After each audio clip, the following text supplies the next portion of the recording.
So Tara, you have done a really wide variety of characters and emotional ranges from very playful and fun and silly and over the top and wacky. This is a dark, disturbing, and very challenging piece. So, how did you approach this one, both as an actress, but and dealing with that subject matter and making that work? Like, what was your sort of mental preparation for being Barbara Gordon in Killing Joke? Well, whenever you read a script and take on a new role for an animated character that you've done before, something new, you really picture all the moments that they're going through and sort of live the moments with them in your mind. Because when you're doing it on camera, I think it's obvious if there's a cliff or something they're falling off, whatever's in the voice actor, you have to read all the stage directions and know what's really going on. So in terms of stepping back into Batgirl shoes, it was sort of just like suiting up, being with Kevin and Mark again was just, it felt like no time had passed, but at the same time Batgirl grew into a woman. So it's almost the same journey that Tara Strong went through, booking Batgirl when I first moved from Toronto to Los Angeles and being like starstruck in between these guys to now being, a little more jaded, a little older, a little wiser, and feeling all the vulnerable places that she gets to go. And really the script dictates how dark it is and all the things that she's really going through. And then as an actor, you just have to be authentic in those moments and really picture those moments. And then I think the acting beats sort of come out organically. And it is dark. It's darker than anything I've ever done in animation. Was it hard for you to get into that headspace to do something so dark? Not really. Partially because in the Batman world, I'm really attracted to all the dark stories. I think any diehard Batman fan is. Like, the fun stuff is fun, but really everybody wants to see the dark. And so it wasn't challenging in terms of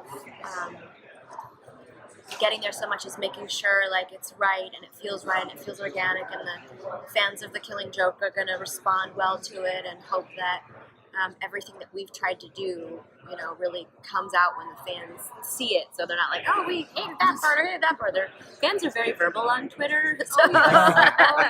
We know that. Yeah.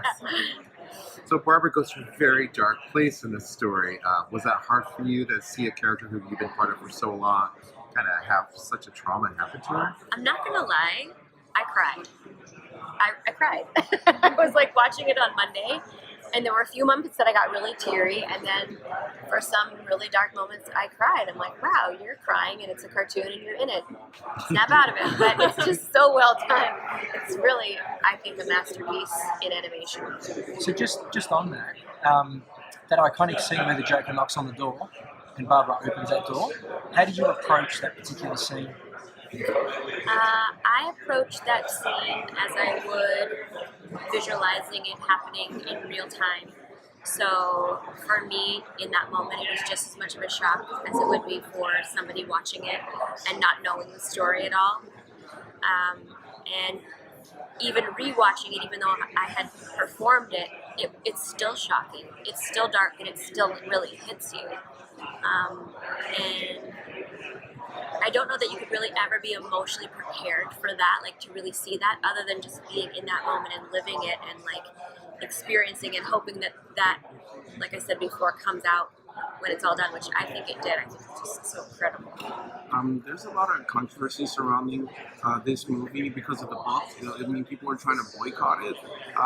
Surrounding Barbara, how did you feel about that coming into the project?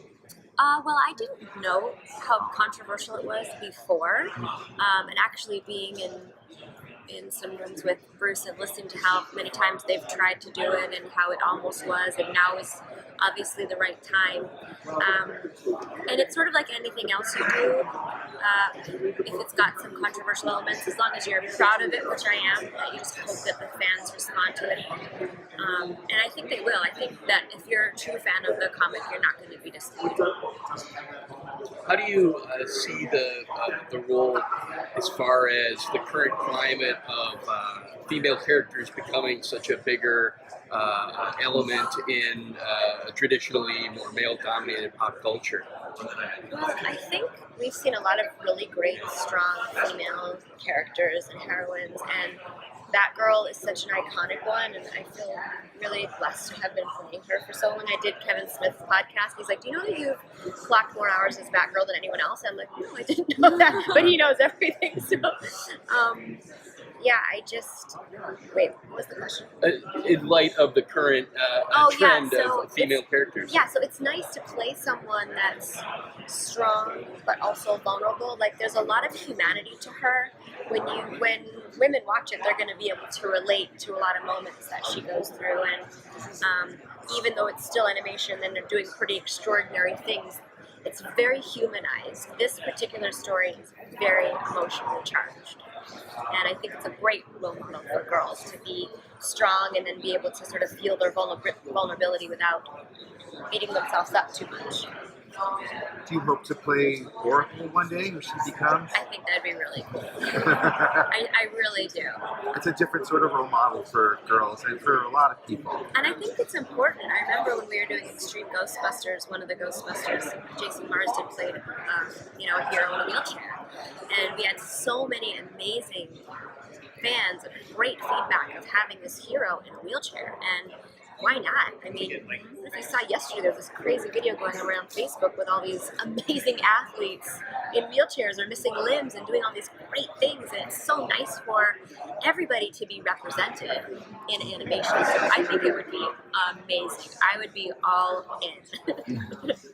In seeing that, like in the current comics, they've brought Barbara back to being the Batgirl of Burnside. She's out of the chair, and I mean, I think it's exciting to see the birth of, in this way, of the character we know as Oracle. That transition with her. If there was a video version of like Batgirl of Burnside, do you think is that a version of the character that you would like to approach? Anytime there's Batgirl, I mean, if it's Batgirl on ice, I will learn how to skate. Yeah. We'll hold you to that. Okay. Ever gone as Batgirl to one of your Halloween parties? Huh. I don't think I have. I should, right? I think I it's- actually begged them to let us suit up for this panel. I thought that would be genius. But it got shut down. Can you imagine me, Hamill, and Conroy coming out in cosplay? Oh, right? Wouldn't we break the internet? Probably would. You'd probably break half the brains in this room. Yeah, Right? right. I thought it was genius. But You know Kevin has a suit at home. he agreed to suit up, and so did Hamill. Awesome. I've heard people suggest him in the past. I mean, it was years ago, back when the 90s. Yeah, I think we could all suit up and sell it. Any other big super heroines that have caught your eye that you'd like to play?